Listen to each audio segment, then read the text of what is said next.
So for today's media analysis assignment, some of the audio is going to be sped up just for time constraint reasons, but let's get right into it.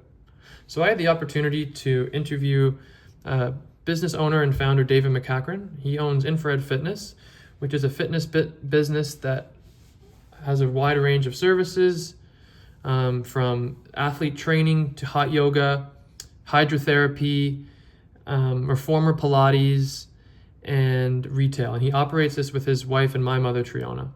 So let's hear a little bit from Dave about the origins of the business. So on June 1st of 2000, I retired from Olympic sport and was living in PEI temporarily and was approached by Brad Richards' family / agency, and really the genesis of the whole thing was that conversation and that relationship. And then he paid me $10,000 to train him every day for 2 months or 3 months, whatever it was. And then I kind of leveraged that opportunity, and 3 years went past, and then from that revenue, I bought your mom's Pilates certification, certified for Pilates. And it's a long story, this is a long answer, but I don't know how many pieces you want, but that was an investment in Pilates. That same revenue from me generating those $40 an hour per athletes, I was kind of had a perfect job as a retiree at the time, because I was making a lot of money training these potential elite athletes. And that allowed me to invest in other things like Pilates studios, reformers, hot yoga studios. And in 2004, I proposed Lululemon that I'd become the retail outlet for Prince Edward Island. And there's a lot of layers, but at the end of the day, client number one began with a. So on June 1st of 2000. So as you just heard from Dave, through his accumulation of business, he was able to diversify the product range and actually, as he kept going, athletes began to realize the quality of the product, and the gym grew. And as Dave mentioned, him and his wife started introducing new products together under the business. And this kind of reminded me of a course concept of copreneur, which the text suggests that starting a business with a partner can have big advantages based on shared values and pre-established communication. And so through the offering of this service, they built a complementary business where their services aligned, and they were able to continue to grow through investing in other services and products like retail and Lululemon, which was new to PEI at the time. So at Infrared Fitness, in addition to Dave and Triona, all 3 kids, including myself, have grown up in the business. First as clients and athletes, training with Dave, and then eventually into employment. And so let's hear a little bit from Dave about his family involvement within the business. Initially it was, for the most part, it was, I was kind of the CEO and a pretty active owner with respect to training and stuff. And your mom worked for free, and as my children came of age, they became able to be involved in the business and to work within it. So Dave will continue on to talk to the point that each one of his family members has both been a client and an employee of the business. And this family ends up being deeply embedded into the product. And so this commitment to the continuous of the business relates to the concept in the text of legacy, where the next generations are committed to its success. And this is definitely true in this case, because I can speak on my own account where, as an employee who has grown up around the business, I'm definitely committed to seeing the business continue. So the next thing that I want to talk about is the term nepotism, which often has negative connotations, but the textbook kind of breaks it into 2 different types. The second of which, the positive, which I'm going to focus on, is called reciprocal nepotism, when the nepo's sense of indebtedness actually has a positive impact on the business.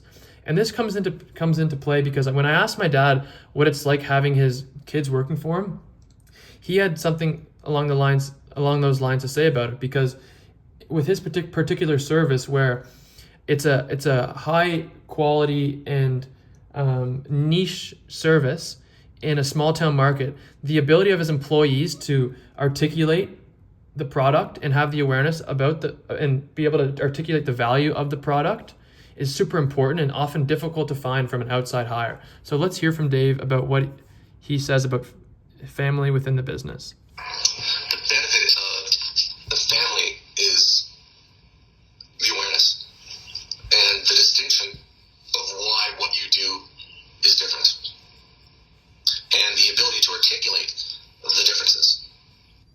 So as I mentioned, in a small market where people don't always realize the value of his specialized services, he says that it's very important for his organizations to have people like his kids who understand the product and can articulate that properly. And it also kind of reminded me of another term within the course concepts called familyness, which is a unique bundle of resources and capabilities of the organization, in this case, Infrared Fitness, that kind of makes them who they are and differentiates them. And so in this case, the unique and highly technical skills of Dave and Triona, complemented by their kids' strong sense of product awareness and ability to transfer their experience as athletes into a vehicle to strengthen the company's messaging and reach, has created a unique differentiation point. So whenever I asked Dad or David what it was like from an ownership perspective, in his case, not being tied to a corporate board or anything like that, he had this to say. I owned a company that's operated this and other entities over the last 24 years, 25, their 25th year. But I mean, the luxury of it is that, you're not reporting to a board, you're not reporting to, a publicly traded company with respect to shares and your performance on that given year. So at the end of the day, a lot of times in a corporate entity where there's shareholders involved, you may be pushed to drop pricing to increase volume, and that's not necessarily the best approach in every opportunity. For example, COVID, we have been, stuck with a corporate pricing strategy, from March of 2020 to July of 2023. We wouldn't be a business right now, but we have the flexibility. So here's a great example of the different ownership strategies within businesses. And in this case, Dave mentions by not having the accountability to a corporate structure or certain price packaging, he was allowed to be flexible and respond to external factors like COVID. It also allowed him to be flexible during COVID-19 and other points.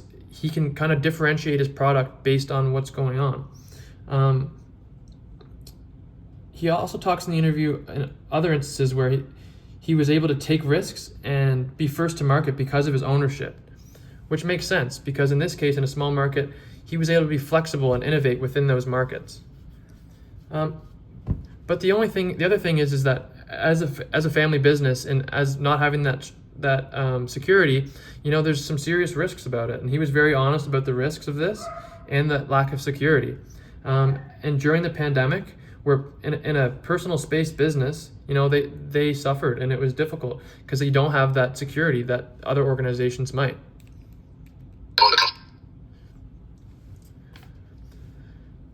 So I then asked about the difficulties of having a family business, and he had a couple of points, and I'll go through a couple of those right now with you. As like a leader, when things are really good, you might get a little bit of credit. When things go bad, it's all your fault. And that's, as like a leader,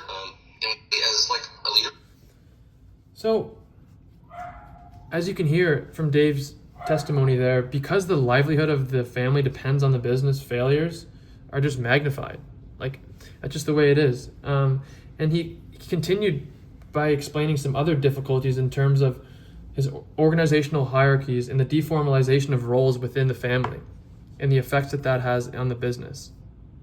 The junior executive isn't going to walk into his CEO's office and say, I have an idea, and the CEO says, oh, well, tell me about it, like what specifics, and says, oh, I don't know. Are you ready to tell that guy what he wants to know? Right, so you kind of lose that professional layer, and so you can I understand what you're saying. So the professional layer is gone because someone says, oh, we should do this. I was like, okay, what's that cost? Whereas if you walked into that guy's office and said, hey, I want to do this. So the family member has the ability to go in and kind of cherry pick the fruit or the low-lying fruit and say, we should be doing it this way. I was like, okay, what's that cost? And they don't get the answers, and they haven't done the work. So what happens is, it's like, I don't disagree with you. I just need you to support what you're saying. And that is a freebie in the family business, is that a lot of people have input, a lot of people have insights, but they haven't done the math or the projections or the business model on what.